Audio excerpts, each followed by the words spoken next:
감사합니다. 한 60분 정도, 1시간에 걸쳐서 한국교회 미래에 대한 이야기를 해보겠습니다.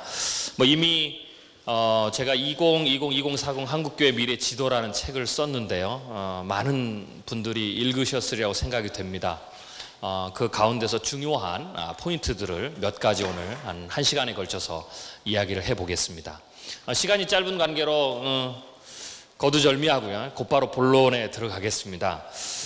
제 소개는 또 우리 목사님께서 아주 잘 해주셨기 때문에 그거면 충분하다고 생각이 되고요. 제가 한국교회 미래에 대해서 접근을 해봤습니다. 기존에도 한국교회 미래에 대해서 예측을 했던 많은 목사님들이 계셨습니다. 대표적으로 이성희 목사님 같은 분들이 계셨는데요. 기존에는 한국교회 미래에 대해서 어떻게 접근을 했냐면 교회 안에 있는 변수들, 요소들을 가지고 한국교회 미래를 이야기를 했습니다.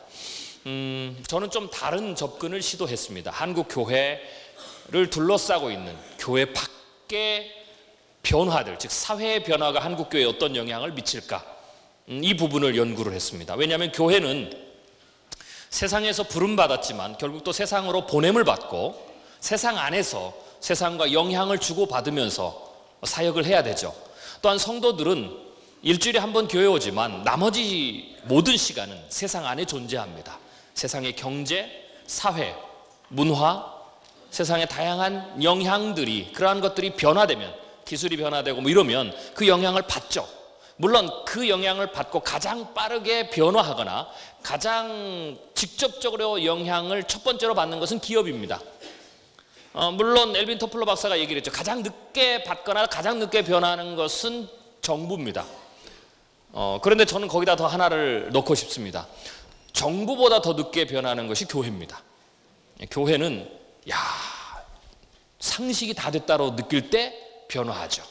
이게 좋을 수도 있고요, 안 좋을 수도 있습니다. 그거는 사안에 따라 다른데요. 아무튼 교회가 그런 역할입니다. 즉 늦게 변하든 어쩌든 좀 빨리 변하든 상관없이 교회도 영향을 받는다라는 거죠. 그래서 저는 사회가 변화되면 교회가 어떤 영향을 받을까, 성도들은 어떻게 변화될 것이고 교회의 구조에서부터 시작해서 교회 재정에 이르기까지 어떤 영향을 받을까에 대해서 그런 측면에서 예측을 했습니다.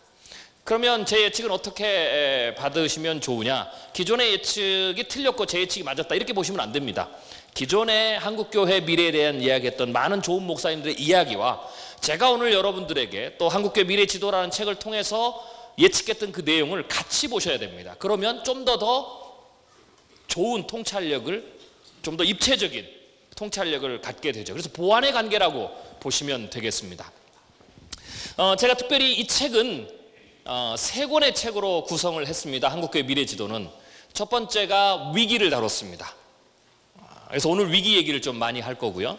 두 번째가 올 하반기쯤 나오는데요. 그러면 해법이 뭐냐? 제가 오늘 해법의 일부를 다루겠지만 그 부분을 좀 더 디테일하게 다룰 거고요. 내년쯤에 아마 그럼 이렇게 변화되면 성도들은 어떻게 변화될 것인가, 생각에서부터 시작해서 라이프스타일까지 미래의 영성은 어떻게 될 것이냐, 이런 부분을 제가 순차적으로 다루는 책입니다. 그래서 제가 오늘 그 첫 번째 책에 나왔던 한국교회 위기를 조금 집중적으로 해보겠습니다. 왜냐하면 왜 위기 얘기를 해야 되냐라면 많은 분들이 해답을 원하시는데요. 가장 중요한 해답은 제가 첫 번째 냈던 위기에 대한 내용이 그게 가장 중요한 해답입니다. 존 카터라는 학자가 리딩 체인지, 즉 변화를 이끄는 기술이라는 책을 썼는데요. 고 노무현 대통령께서 대통령 되시고 가장 첫 번째 들고 다녔던 책이죠. 그래서 많은 분들이 그때 읽었습니다. 그 책에서 변화를 이끌려면 몇 가지의 단계가 있습니다. 변화를, 목회자분들께서, 리더분들께서 교회를 갱신하고 변화를 일으키려면 그냥 하는 게 아닙니다. 주먹구구시로 하면 안 됩니다. 굉장히 전략적으로 해야 됩니다. 그런데 그 전략을, 순서를 나눴는데 그 첫 번째가 뭐냐? 위기를 느끼게 해랍니다. 왜? 변화라는 것은, 갱신이라는 것은, 우리가 성경으로 돌아가라는 것은 사실은 힘든 겁니다. 왜냐하면 성경에도 보면 주님의 제자들이 예수님과 그런 얘기를 했죠. 주여 여기가 좋사오니 초막 셋을 집시다 그랬어요. 이게 인간의 본능입니다. 이쯤이 좋다라는 거죠. 그러니까 여기가 좋사오니 그냥 여기서 머물러 있기를 원하는 게 인간의 기본적인 본성입니다. 우리 교회가 젊든 어쩌든 상관없이 성장하든 아니든 상관없이 인간은 기본적으로 어떻게 되느냐, 그냥 여기가 좋사오니라는 겁니다.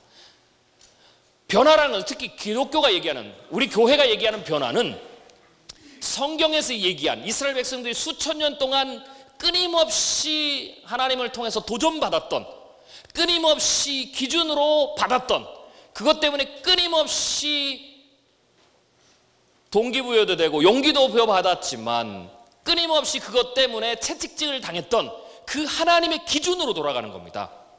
하나님의 기준으로 돌아간다는 것은 인간의 기준에서 하나님의 기준으로 가기 때문에요, 정확히 얘기하면 인간의 기준들은 어디에 맞춰져 있냐, 인간의 본성에 맞춰져 있습니다. 그렇기 때문에 이걸 버려야 되는 겁니다. 그래서 성경으로 돌아가는 것은요, 힘든 겁니다. 성경으로 돌아가는 것은 희생을 해야 됩니다. 사람은 희생을 하기가 싫어합니다. 그냥 여기 머물러 있으면 되지, 더 나빠지지 않으면 되지, 굳이 내가 내 걸 내려놓고 희생을 해야 되느냐, 안 한다라는 거죠. 그래서 어떻게 되냐, 채찍질도 달리는 말에 해야 되죠. 서 있는 말에 채찍을 하면 뒷발로 채입니다. 즉 사람은 기본적으로 변화하지 않으려는 속성이 있고, 그게 강한, 마치 이 닷을 수천 톤급의 배를 딱 묶어놓은 그 닷처럼 딱 내리고 움직이질 않습니다. 그렇기 때문에 이러한 상황에서 변화를 일으키려면 희생을 스스로 억지로든 혹은 스스로든 자기 걸 뭔가를 포기하고 돌이키고 하려면 딱 하나의 방법밖에 없습니다.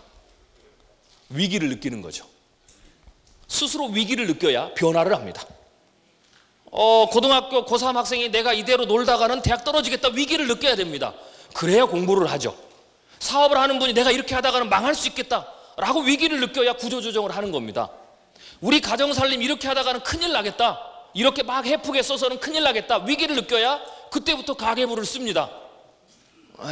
야, 빚 이렇게 내서 쓰다가는 정말 이자 갚기도 힘들겠다, 나 평생 이자 갚다가 끝나겠다 라고 생각을 하면 소비를 줄이는 거죠.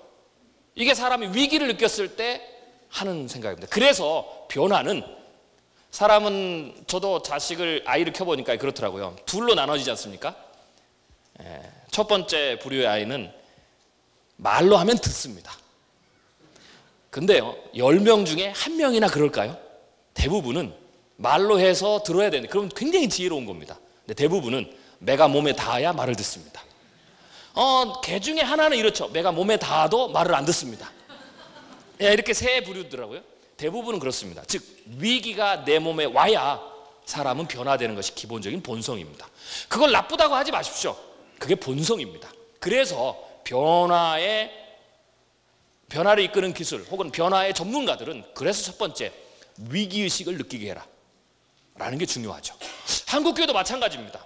왜 한국교회가 위기를 부르짖으면서도 우리가 변화하지 않으려고 할까? 이거는 저는 첫 번째 그러고 봅니다. 위기를 느끼지 못하는 경우도 있고요. 그러니까 말로만 위기하는 거죠. 그리고 실제로 위기의 실체를 모르고 있어서 그렇습니다. 위기도 정확하게 위기에 대해서 전달을 해야 되는데요, 어설프게 위기 얘기를 하면은 큰일 납니다. 한국 교회는 지금 제가 기도할 때도 얘기했지만 위기의 중심에 있지 않습니다. 지금 다시 말해서 이게 지금 위기의 전모가 아닙니다. 제가 예측하고 분석한 바에 의하면 한국 교회는 위기의 이제 시작에 불과합니다. 이 말은 뭐냐? 지금 나타나는 위기가 최고의 위기가 아니라는 겁니다. 지금 나타나는 것은 시작에 불과하죠. 앞으로 우리가 이 시작점에서 주님이 우리에게 주시는 경고에도 불구하고 돌이키지 않는다면, 변화되지 않는다면 전제가 그거죠. 그러면 앞으로 일어나는 위기는 상상을 초월할 겁니다. 지금 느끼시는 위기의 2배, 3배 그 이상으로 갈 수 있습니다. 제가 첫 번째 예측했던 게 그겁니다. 우리가 위기감을 느끼지 못하거나 혹은 위기에 대해서 정확하게 알지 못해서 희생을 적당히 하거나 희생을 하지 않고 적당히 시간이 지나면 해결되겠지, 우물쭈물하고 있으면 해결되겠지 라고 더 이상 큰 잘못만 안 하면 그런 대로 괜찮겠지 라고 생각한다면 더 큰 일이 벌어집니다. 한국교회는 첫 번째 위기가 언제 오냐면요, 2016년에서 2018년에 옵니다. 단기간으로 한국교회가 위기를 대응하는 시간, 남은 시간 2년에서 3년입니다. 아마 한국교회는 이때가 첫 단추입니다. 이 첫 번째 위기를 어떻게 헤쳐나가느냐에 따라서 앞으로 20년이 달라진다고 보시면 됩니다. 옛 속담에도 첫 단추를 잘못 꿰면 마지막까지 잘못됩니다. 무슨 일이든지 첫 시작이 중요합니다. 첫 매듭을 잘 가야 됩니다. 첫 단추를 잘 꿰는 것이 가장 중요합니다. 첫 번째 시작한 큰 일도 첫 번째 시작하는 작은 일을 잘하는 게 중요합니다. 큰 위기에 대한 대응도 첫 번째 대응하는 작은 위기를 잘 대응하는 것부터 중요합니다. 그러나 이것을 잘못하면 문제가 커집니다. 첫 번째 지점입니다. 이 첫 번째 지점은 뭐가 올 것이냐? 경제 위기가 옵니다. 제가 한국교회 미래지도라는 책을 쓰고 난 이후에 많은 목회자분들을 만났습니다. 교단의 원로에서부터 시작해서 지방에서 목회하시는 목사님들을 많이 만났는데요. 제가 어느 교단에 갔더니 포럼을 했는데요. 포럼을 제가 발제를 하고 한국교회 미래 발제를 하고 플로어에서 이렇게 토론을 했습니다. 이제 원로 목사님이, 저희 교단에 굉장히 유명하신 원로 목사님이 질문을 하시더라고요. 그분은 역시 원로시라 돌직구를 날렸습니다. 우리는 좀 애둘러서 얘기해. 저도 지금 굉장히 애둘러서 지금 얘기하는 거거든요.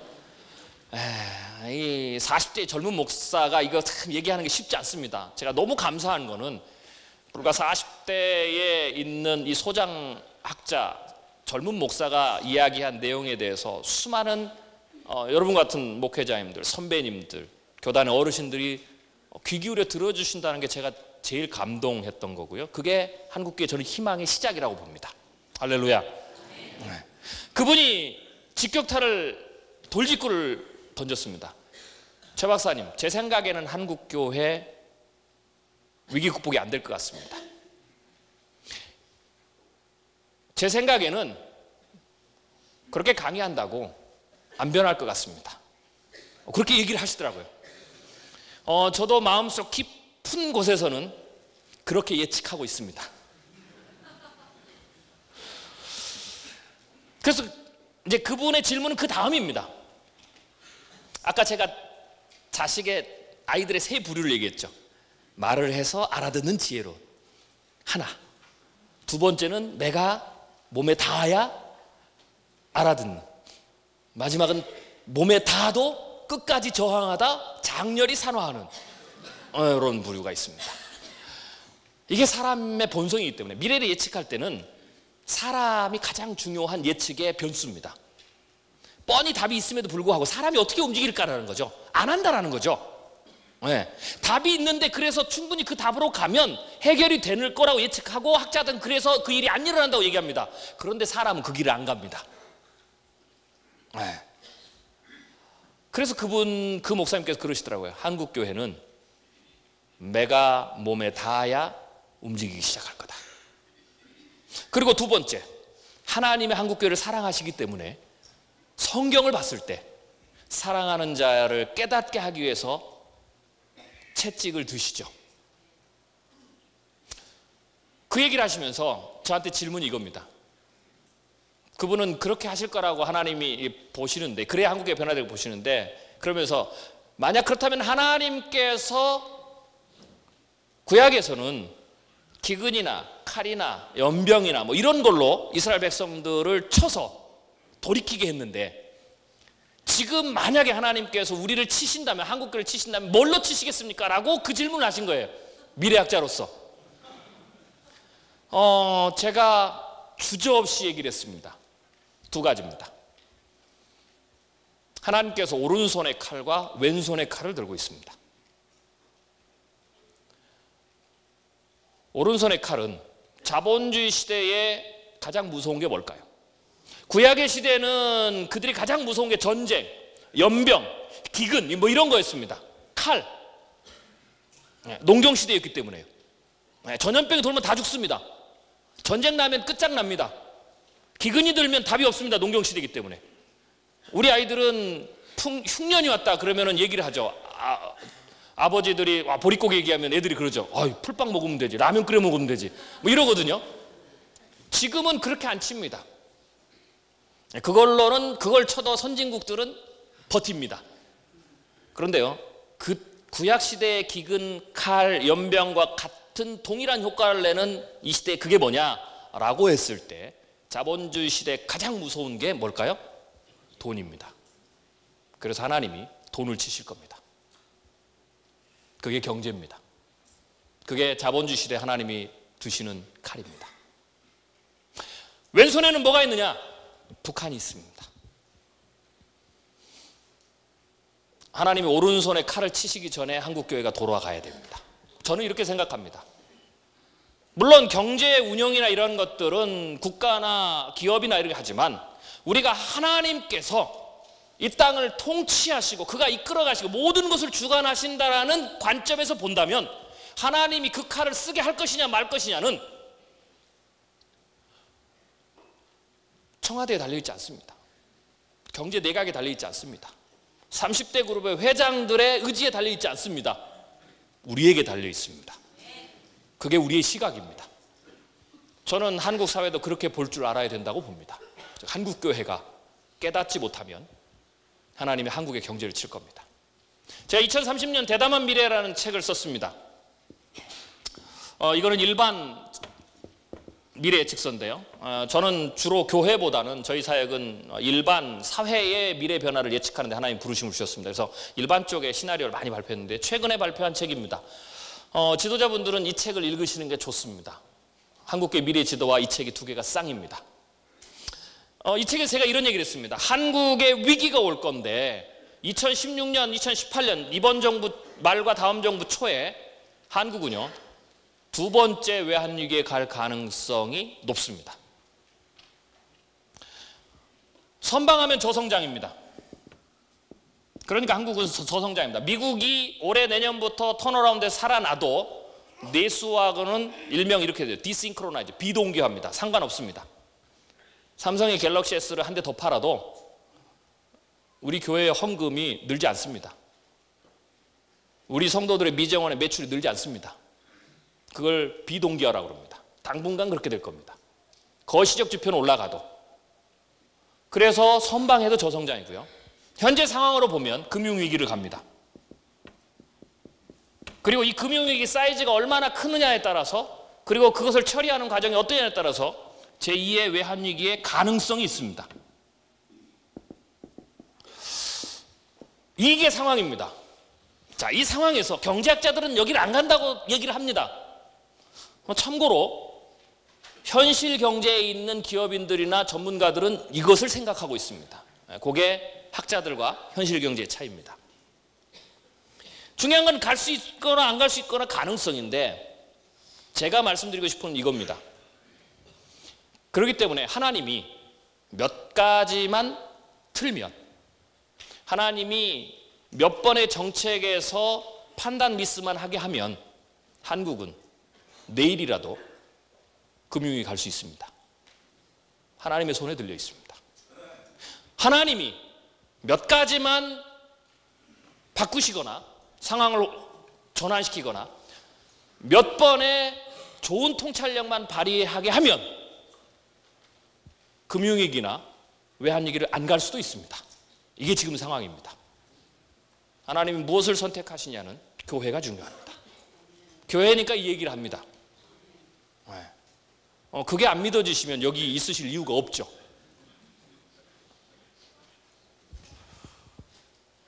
만약 이것을 가까스로 피하면 다음 정부는 거의 7, 80%입니다. 경제 위기가 오면. 근데 문제는 이 경제 위기는 지금 이 경제 위기 진원지는 가계부채입니다.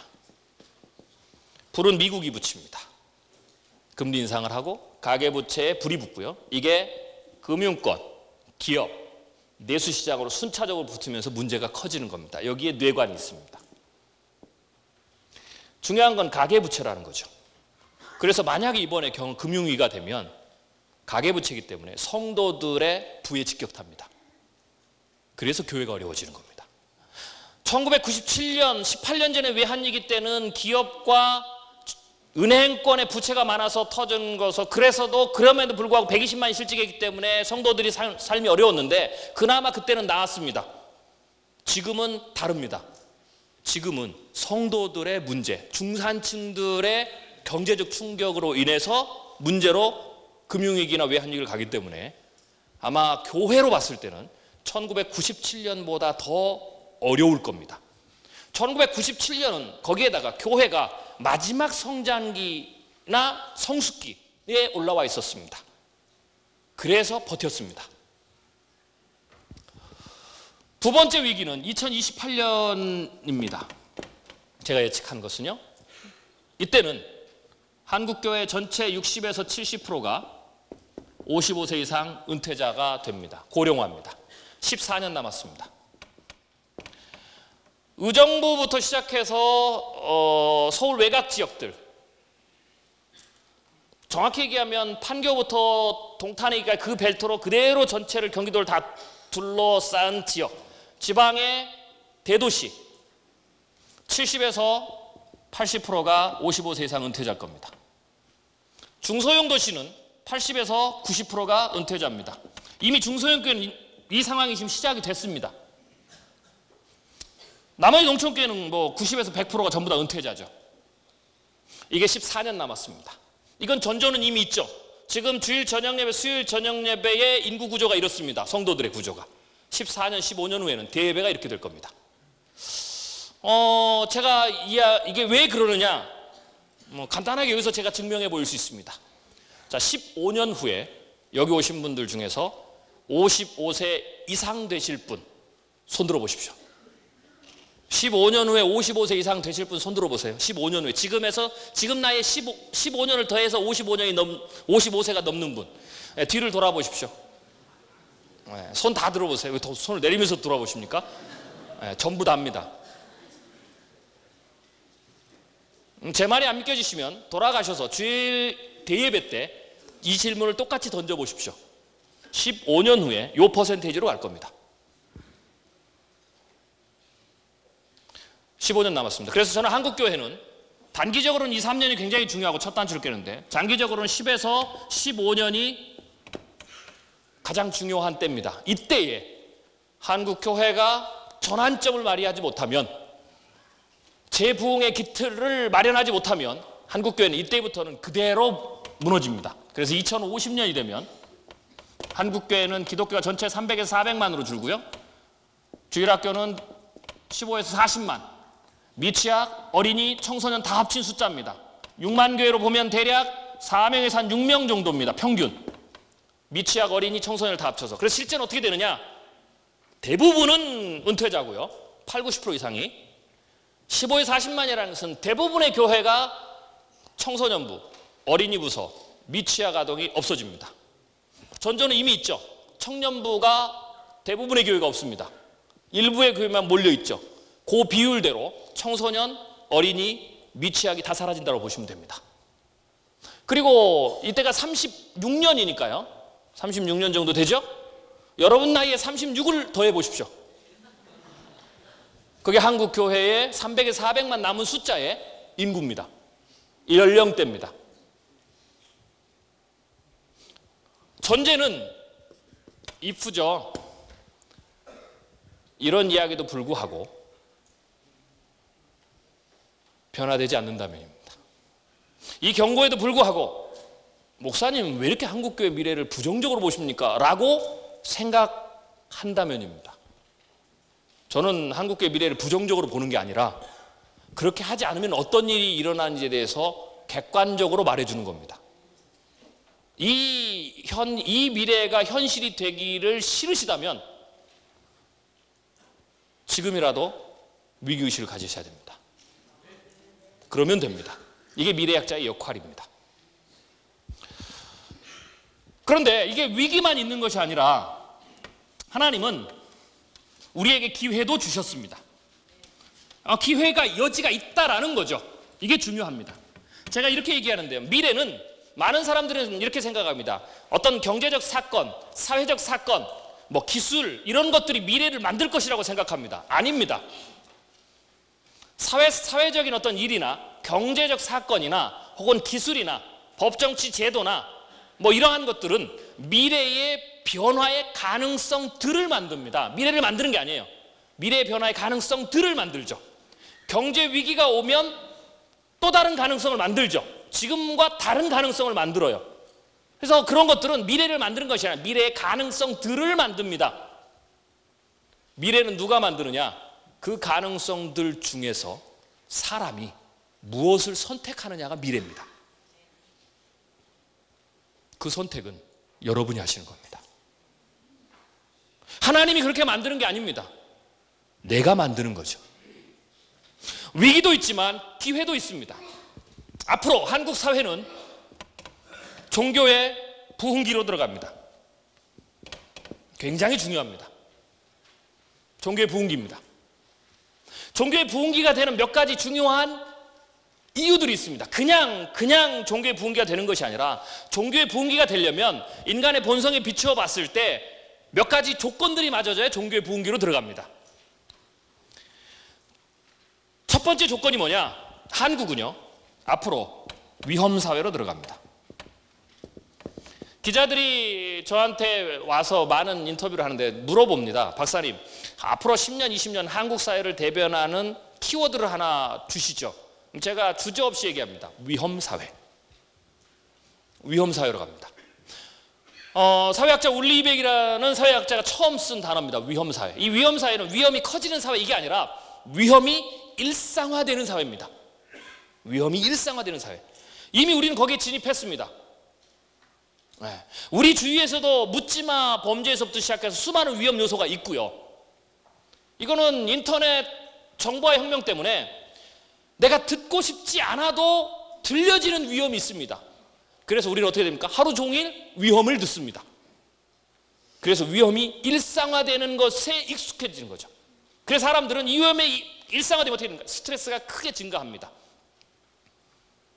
혼돈의 시대, 위험의 시대 되죠. 그래서 어떻게 되느냐? 이게 크게 되면 절대자를 찾게 됩니다. 그 다음에 하이테크 하이터치라는 말이 있습니다. 존 나이스비치라는 미래학자가 얘기를 했는데요. 기술이 고도로 발달하면 사람은 종교적 공허감이 동시에 커지면서 하이터치를 바라게 된다. 지금부터는 엄청난 기술 사회가 시작이 됩니다. 기술 변화가. 뭐 예를 들면 2020년이 되면 가상과 현실의 장벽이 깨집니다. 네. 가상이라는 것은 인터넷과 컴퓨터를 통해서 만들어진 가상의 세계인데 현실은 우리가 이렇게 있는 세상이죠. 이 두 개의 경계를 나누고 있는 게 모니터입니다. 이게 깨집니다. 즉 2020년경이 되면 네이버에 들어가서 어디 인터넷 접속하려면 모니터를 켜거나 스마트폰을 켜지 않도록 그냥 여러분 여기에 그냥 떠 있습니다. 가상과 현실이 깨지는 거죠. 이게 첫 번째 제2차 가상혁신이라고 얘기하고요. 인터넷의 두 번째 발달입니다. 또 3D 프린터나 다양한 기술들을 통해서 제조업의 경계가 깨집니다. 언어의 경계도 파괴가 됩니다. 2040년이 되면 신과 인간의 경계에 파괴에 도전하는 세대가 나옵니다. 나노 테크놀로지라든지 바이오 테크놀로지인지 이런 것들이 이 미래의 기술들이 이때는 화랑이 되면서 사람이 새로운 물질을 만들고 사람이 새로운 생명체를 만들 수 있는 그 가능성, 판도라의 상자를 열면서 거기에 들어가는 거죠. 기술이 계속 발달합니다. 기술은 계속 발달할수록 사람들은 하이터치를 원하게 됩니다. 기술에 둘러싸여 있는데 기술이 사람을 더 소통하게 하는 것 같은데 결국 어떻게 됩니까? 현실에서 사람을 더 만나게 하는 뭐 이러한 시대가 됩니다. 영적으로도 호황기가 일어나죠. 이 종교의 부흥기입니다. 즉 위기와 기회가 동시에 공존하는 시대를 우리가 들어간다라고 보면 됩니다. 우리나라에는 또 하나의 이슈가 있죠. 통일이라는 이슈입니다. 제가 예측한 바에 의하면 빠르면 10년, 늦어도 30년 이내 통일이 현실화됩니다. 통일 한국이라는 새로운 어떤 또 상황을 겪게 되죠. 대통령께서 통일은 대박 그랬는데요. 맞습니다. 근데 조건이 하나 있습니다. 단기적 경제 충격, 장기적 대박. 이게 맞습니다. 그것을 어떻게 우리가 잘 극복하느냐가 통일의 장점을 최대한 극대화할 수 있는 게 중요하죠. 참고로 한국 교회는 통일에 대한 준비가 전혀 안 돼 있습니다. 그래서 앞으로 교회 돌아가셔서 통일에 대해서 기도할 때는 바꾸셔야 됩니다. 통일은 분명 우리 세대 안에 될 겁니다. 저 정권은 4대를 못 갑니다. 그리고 거의 흡수 통일을 하게 돼 있죠. 근데 문제는 통일이 되면 그냥 되는 게 아닙니다. 수많은 문제들을 해결하면서 통일을 가야 되죠. 교회는 왜 통일 준비가 안 됐느냐? 제가 몇 가지를 말씀을 드려보죠. 첫 번째, 통일은요, 준비 안에 영적으로 준비가 전혀 안 되어 있습니다. 한국교회는 여러분이 생각하시기에도 한국교회 120년 역사 중에 지금 가장 영적으로 약할 때입니다. 피폐할 때죠. 종교의 쇠퇴기에, 타락기에 나타나는 현상들이 나타나고 있습니다. 북한교회는 인권적으로 가장 안타까울 때고 가장 가슴 아플 때지만 가장 영적으로 정금같이 빛날 때입니다. 만약 내일 통일이 됐다 해보십시오. 제가 질문을 던지죠. 북한의 그 정금 같은 영성이 한국교회에 이 물들어 있는 세속화되어 있는 영성을 변화시킬 거라고 생각하십니까? 아니면 한국교회의 세속화된 영성이 북한의 정금 같은 영성을 순식간에 물들여 볼까 생각하십니까? 어떤 게 더 현실적이라고 생각하십니까? 두 번째입니다. 거기에 준비를 해야 됩니다. 이대로 가면 북한 교회가 인권은 얻지만 영성은 빠른 속도로 잃어버리게 되는 그런 상황이 나타날 수도 있습니다. 두 번째, 경제죠. 첫 번째가 영성이고 두 번째가 경제 준비입니다. 참고로 독일이 통일이 됐을 때는요, 통일되기 전에 동독교회를, 서독의 교회가 재정의 평균 40%를 지원해서 동독교회를 지원했었습니다. 실제적으로 독일의 통일은 그냥 기도만 해서 된 것이 아니라, 물론 베를린 장벽을 무너뜨릴 때는 라이프니츠 교회의 기도에서부터 시작이 됐지만 그것만 있는 것이 아니라 통일을 준비하고 그 통일에 대해서 기도한 만큼 책임을 가졌습니다. 그래서 서독교회가 재정의 평균 40%를 동독교회를 지원했습니다. 그리고 독일도 통일이 되기 전에 서독이 동독을 지원해서 서독의 40% 정도까지 경제를 끌어올렸습니다. 그리고 통일이 됐습니다. 그리고 20년 동안 그럼에도 불구하고 3천조가 들어갔습니다. 한국교회는 북한교회를 얼마나 지원합니까? 물론 정치적인 상황에 따라서 지원 못할 수도 있죠. 통일은 경제적으로 정확히 이렇게 보셔야 됩니다. 다 돈이 얼마나 드느냐, 숫자는 두 번째 치고요. 그냥 정확한 컨셉 이겁니다. 북한의 주민이 2,500만 정도가 됩니다. 남한이 한 5천만 정도가 되죠. 북한의 한 가정을, 남한의 두 가정이, 그 가정이 20년 동안 자립할 때까지 우리가 직접적, 간접적으로 먹여 살리는 게 통일입니다. 일자리를 나눠줘야 되고요. 세금을, 간접세를 더 내서 내야 되고요. 직접세도 내야 되고요. 그들을 고용해줘야 되고요. 물론 거기서 얻은 이득도 있지만 분명히 경제적으로 남한의 두 가정이 북한의 한 가정을 최소 10에서 20년 동안은 경제적 지원을, 내 것을 희생하면서 줘야 됩니다. 준비가 되셨습니까? 뭐 세금 몇 푼 내고 그거 아닙니다. 세 번째, 이게 더 중요하죠. 사회적인 문제입니다. 참고로 그렇게 준비를 잘했던 독일도 동독에서 서독 출신 국회의원이 나오는데 20년 걸렸습니다. 뭘 의미할까요? 물밑에는 사회적 갈등이 심했다라는 겁니다. 한국은 어떨까요? 전라도와 경상도가 나눠지는 것도 모자라서 충청도, 서울, 경기 다 지금 쪼개지잖아요. 통일이 되면 어떨 것 같습니까? 통일이 되면 북한 주민들은 우리 한국에, 남한에 들어와서 어떤 계층에 속할 거라고 생각하십니까? 우리와 똑같은 계층에 갈 거라고 생각하십니까? 그렇지 않습니다. 하나님께서 통일을 준비하기 위해서 마치 정탐병처럼 2만 5천 명 정도의 세터민을 한국에 보냈습니다. 제가 질문은 그겁니다. 그들이 한국에 가서 어떻게 삽니까? 그들의 계층은 어디에 있습니까? 한국교회는 그들을 위해서 무엇을 했습니까? 일부는 잘 정착해 살지만 상당수는 한국 사람에게, 동포에게 사기를 당하는 것부터 시작해서 한국에 적응을 못해서 국가가 지원하는 돈을 다 잃기도 하고요. 상당수는 계급이,